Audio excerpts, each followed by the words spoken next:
नमस्कार, मैं मंगला नायक और आप देख रहे हैं कबीर की न्यूज़। आप सबको पता है कि कोरोना काल के बाद शिक्षा क्षेत्र के अंतर्गत हर एक व्यक्ति सोचने के लिए मजबूर हो गया था कि प्राइवेट स्कूल, प्राइवेट इंस्टीट्यूट का क्या हाल होगा।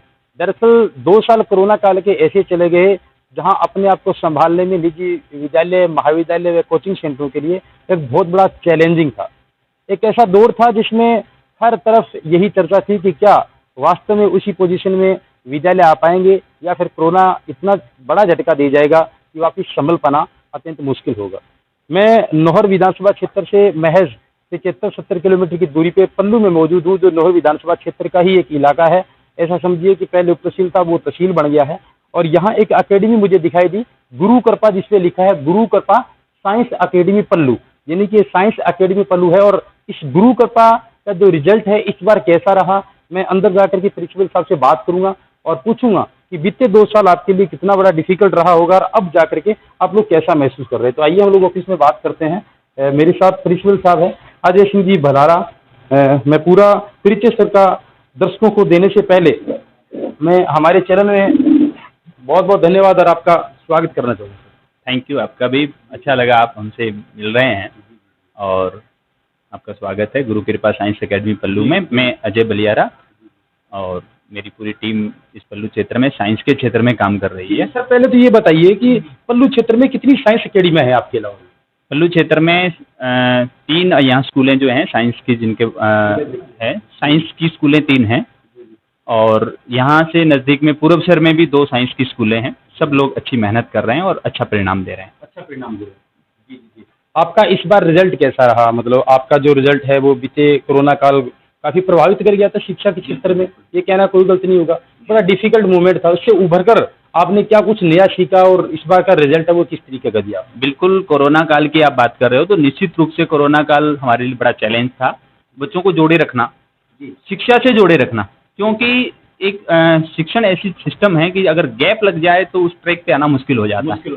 तो इस ट्रैक पर लाने के लिए हम लोग प्रयासरत रहे, बच्चों के हमेशा संपर्क में रहे और कोरोना के बाद में ये बच्चे जो इस बार +2 का रिजल्ट आया है वो 10वीं कोरोना काल में पास हुए थे।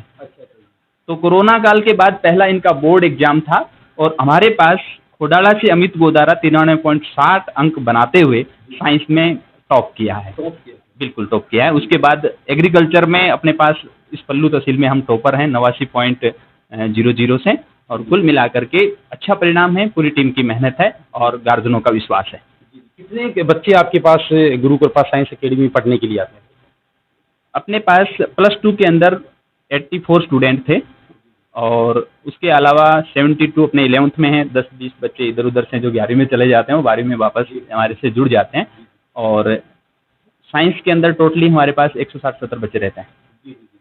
तो सर इस बार का जो रिजल्ट है, कहने का भावार्थ ये है कि स्टेबल पोजीशन में है, मतलब धीरे धीरे कोरोना के बाद में स्कूल है वो रिकवरी करने का काम कर रहा है। इसको रिकवरी करा है। मैं आपको थोड़ा बता दूं कि हमने इस क्षेत्र के अंदर हमारे साथियों ने मिलकर साइंस शुरुआत किया, बड़ा स्ट्रगल किया एक एक बच्चे के पास जा करके और ये विश्वास दिलाना कि पल्लू में साइंस संभव है।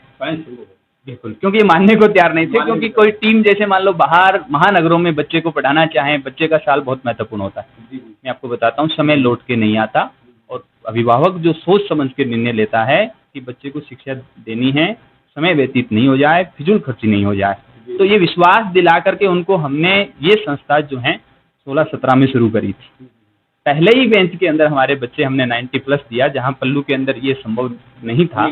और पहले बेंच की बच्ची मैं आपको बता दूं, अभी वर्तमान में प्रधान जी है धर्मपाल जी शाग, उनके भाई की पोती मनीराम जी की पोती और जगदीश जी शाग मास्टर साहब की बेटी हमारे यहाँ +2 पास करके गई, जो इस पंपलेट में हमने दिखाया है कि जो MBBS की डिग्री चूरू गवर्नमेंट कॉलेज से कर रही है, कविता शाग। पहले ही बेंच की हमारे इस गुरु कृपा की, तो ये हमारी उपलब्धि है। उसके बाद सुनील तालनिया जो कि ढाणी राणा सर से हैं, वो भी MBBS कर रहा है, हमारा विद्यार्थी रहा है।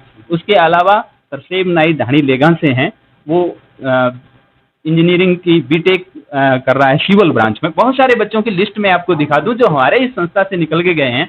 एग्रीकल्चर में कुछ ने LSA किया है, और किसी बच्चे ने जो है जेट की परीक्षा पास करते हुए गवर्नमेंट कॉलेज से बीएससी कर रहे हैं। ये हमारी संस्था की उपलब्धि रही है और अभिभावकों का बहुत अच्छा विश्वास रहा है। जी जी, साइंस एकेडमी की जहाँ तक बात आती है तो लोगों में जागरूकता काफ़ी कम दिखाई देती है। अक्सर हम लोग इस इलाके की बात करें तो ये कहना कोई गलत नहीं होगा। आप जब इस शिक्षण संस्थान को यहाँ लेकर के आए पल्लू क्षेत्र में विशेष रूप से, तो शुरुआती मूवमेंट फिर कैसा रहा होगा? क्योंकि वो तो एक बहुत बड़ा डिफिकल्ट चैलेंज रहा होगा, क्योंकि हिंदी मीडियम में पढ़ना बच्चे शुरू करते हैं, विशेष रूप से साइंस से दूर रहना पसंद करते हैं। बिल्कुल बिल्कुल चैलेंजिंग था, लेकिन हमारे साथियों ने, दूसरी स्कूल वालों ने भी खूब मेहनत करी। सब ने मिल करके ये विश्वास दिलाया कि पल्लू में ये चीज़ संभव है, और हमने इस विश्वास के साथ कि हम टीम लेके आए सर। और साइंस के अंदर अच्छी टीम का होना बहुत जरूरी है, क्योंकि बच्चे का कॉन्सेप्ट क्लियर होना बहुत जरूरी है। जैसे रसायन विज्ञान में खुद करवाता हूँ, केमिस्ट्री के अंदर, फिजिक्स से हम बाहर से बंदा लेके आए, बायोलॉजी के अंदर बहुत senior teacher PC Joshi sir को हम लेके आए। तो कुल मिलाकर के मैं कह सकता हूँ कि टीम अच्छी थी। एग्रीकल्चर में हमारे सुखलाल उपाध्याय सर हैं जो काफी अनुभवी हैं। तो कहने का मतलब ये है कि ये लोगों को विश्वास दिलाया कि हमारे पास अच्छी टीम है, और हम लोग बहुत जुड़िए आप हमसे। आरटीई के तहत भी आपका स्कूल आता है?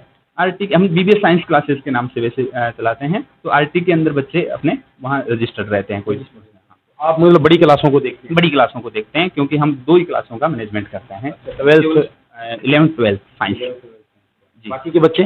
बाकी के बच्चे भारद्वाज जी के नेतृत्व में चल ही रहे हैं।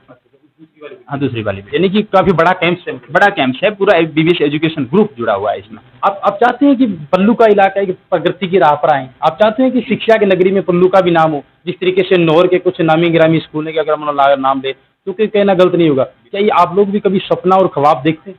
क्यों नहीं देखते साहब। यहाँ पर आप देखोगे पोस्टर पल्लू के लग रहे हैं 12 गाँव में, जिनके काफ़ी बच्चों के जो 90+ है। आप देखो वो सीरीज देखोगे आप, 91, 90, 90, 90, ये देखो, ये सीरीज पल्लू के अंदर जब संभव है तो निश्चित रूप से ये सपना हम देख सकते हैं क्या हमारा। और वास्तव में बहुत सारी शिक्षा के क्षेत्र में अच्छी मेहनत करी है। बहुत सारे कोचिंग सेंटर भी यहाँ आए हैं, उसके अलावा दूसरे साथी स्कूल वाले भी अच्छी मेहनत कर रहे हैं। तो कंपटीशन के माहौल के अंदर आनंद आ रहा है पढ़ा के। जी, सीधी बात। यानी कि दर्जनों स्कूल है पल्लू क्षेत्र में अभी, जो साइंस के भी हैं और दूसरे जो सब्जेक्ट है उनके भी है। पल्लू क्षेत्र के ग्रामीण क्षेत्र में भी अब 10वीं क्लास का परिणाम आप देखोगे। अब तो तहसील बन गई, थोड़ा और ग्रो होगा। तहसील बन गई, 70 गाँव लगभग लगते हैं, और 70 गाँव में यहाँ आसपास के गाँव में जो भी निजी शिक्षण संस्थान चला रहे हैं उनके परिणाम भी बहुत अच्छे हैं। कई बार ऐसा सुनने में आता है कि ये जो प्राइवेट जो स्कूल है वो 12वीं पास लड़कियों को रख लेते हैं नॉर्मल पैसे पे, 4-5 हज़ार रुपये में स्टाफ के रूम में रखते हैं। तो क्या ये सब आपने कभी किया है आपकी अकेडमी की? नहीं, ऐसा संभव वेल क्वालिफाइड स्टाफ। मैं आपको बताता हूँ कि पेरेंट्स सब जानते हैं, बच्चे आधुनिक तौर पे बच्चे पेरेंट्स जानते हैं, और टीचिंग स्किल जो है बच्चा पहचानता है। आज वो जमाना नहीं रहा कि बच्चे को खड़ा करके कहो कि तू बुक पढ़, तू बैठ जा। आज कॉन्सेप्ट क्लियर करवाने होते हैं। कॉन्सेप्ट क्लियर करवाने वाला टीचर जो है वो क्वालिफाइड होगा, ये श्योर है, और इसके साथ हम समझौता नहीं करते। एक वेल क्वालिफाइड टीम रखते हैं और मेहनत करती है, इसी वजह से परिणाम आता है। प्रतिशत परिणाम रहा? हमारे कहने से नहीं होता। जो बच्चे हमसे पढ़ के गए हैं, अभिभावक ये कहते हैं कि आपका परिणाम अच्छा है और हमसे वो संतुष्ट हैं। कितना प्रतिशत परिणाम रहा है?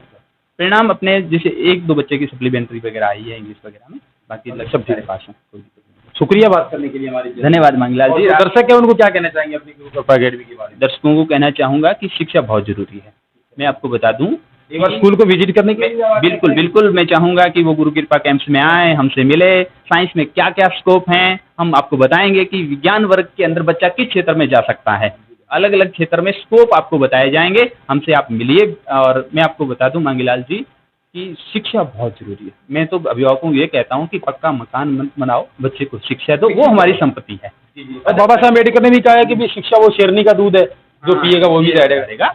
बिना शिक्षा के कुछ भी संभव नहीं है। आज आर्थिक स्थिति से कमजोर यदि हम हैं और बच्चा शिक्षित होकर सर्विस लग गया या कमाने वाला बन गया तो समृद्धि आएगी। क्योंकि ये मान के चलिए कि शिक्षा और पढ़ाई के जरिए हम सब कुछ कर सकते हैं। तो आपको हजारों लोग देखेंगे, उम्मीद करेंगे कि रिएक्शन के रूप में आपके जो कमेंट्स है वो जरूर व्यक्तिगत रूप से लोग साझा करेंगे। अजय जी बलियारा मूलतः कहाँ के निवासी हैं? मैं 15-16 के WD राउसर का निवासी हूँ, और माँ ब्रह्माणी की कृपा से, आप सबके सहयोग से, और पिछले कितने सालों से पल्लू क्षेत्र के अभिभावकों के सहयोग से और गणमान्य व्यक्तियों के सहयोग से पिछले 7-8 साल से मैं यहाँ काम कर रहा हूँ। शुक्रिया बात करने के लिए हमारे साथ। धन्यवाद मंगीलाल जी, आपका भी बहुत बहुत आभार, आपकी टीम का बहुत बहुत आभार। अच्छा लगा आपसे बात करके, थैंक यू सो मच। जी, गुरु कृपा साइंस एकेडमी के ये प्रिंसिपल साहब से अजय सिंह जी, और इनसे हमने विचार साझे किए, काफ़ी उम्मीदें पल्लू का जो क्षेत्र है वो रखता है कि साइंस एकेडमी में हमें बहुत कुछ मिले और ऐसे युवा टीचरों की विशेष रूप से जरूरत भी है। दरअसल इनका जो परिणाम है वो हमेशा की तरह इस बार भी काफ़ी अच्छा रहा और इन्होंने पीछे की हिस्ट्री के बारे में बताया कि कोरोना काल में जो भी बच्चे पास आउट होकर के जाते हैं तो उन पर एक ठप्पा सा लग गया था कि आपने तो बोर्ड का एग्जाम नहीं दिया, आप तो प्रमोशन की रैंक पे पास हुए हैं। लेकिन जैसे ही प्रमोशन की रैंक का नाम हट करके इस बार बच्चे बोर्ड की परीक्षा में बैठे तो हमारे लिए एक बड़ा डिफिकल्ट चैलेंज था, लेकिन उस चैलेंज को हमारी टीम ने स्वीकार करते हुए एक अच्छा परिणाम देने की भरपूर कोशिश की और आगामी सत्र में भी हमारा परिणाम है वो बेहतर रहेगा। इसी आस उम्मीद के साथ आपको वीडियो लाइक जरूर करेंगे, शेयर करेंगे, कमेंट करेंगे। जय हिंद, जय भारत, जय जवान, जय किसान।